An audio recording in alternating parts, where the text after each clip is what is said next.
The latest BBC Sport update. Someone is happy again. It was good. It was necessary as well, to be honest. Yeah, Jurgen Klopp's Liverpool are back winning. They ended a 5-match winless run in the Premier League, hustling Tottenham in London last night. They won 3-1.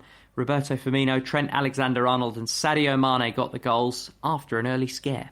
We had a big chance very early with a wonderful play and Sadio in a really good position.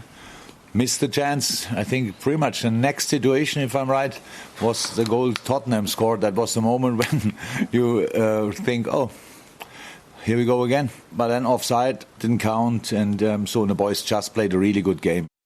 It was a really good game to listen to watch. Mo Salah also had a goal chalked off in that one. However, Liverpool were already without Fabinho at the back because of a minor muscle problem. And their remaining specialist centre-back, Joel Matip, went off with an ankle injury. Jordan Henderson and the inexperienced Nat Phillips ended the match in defence. The transfer window closes on Monday. Would be unsurprising if Liverpool dipped their toe in the water for another defender because they are absolutely racked with injury. So too Tottenham. Harry Kane could be out for a few weeks. He injured both ankles last night. His manager's Jose Mourinho. There are some players that you can't replace, and almost every team has this kind of players, and when it happens, it happens. But I believe that we have to fight against it.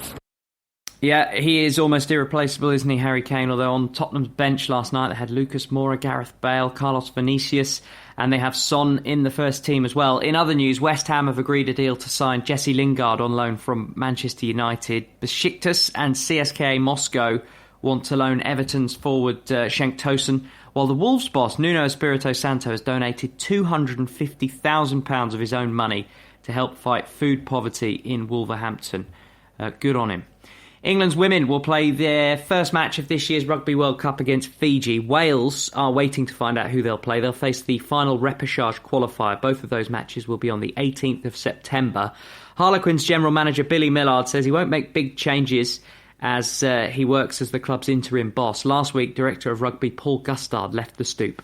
I'm certainly not going in waving my hands around changing stuff because these guys have worked really hard under Guzzy. It's not the time to be bouncing everything in the air and moving things on. So, you know, if there's any tough decisions to be made, they'll come to me. I don't think it's any quick magical solution.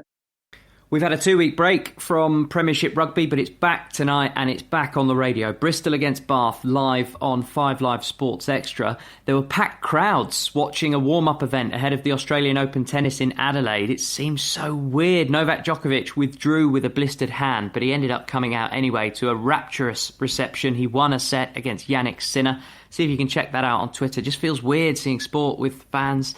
LA Lakers have slipped from the top of the NBA's Western Conference after back-to-back defeats. Utah Jazz are now top. And Scotland's Robert McIntyre is continuing to go well at the Dubai Desert Classic. Day 2, he's moved to 8 under par, the outright lead.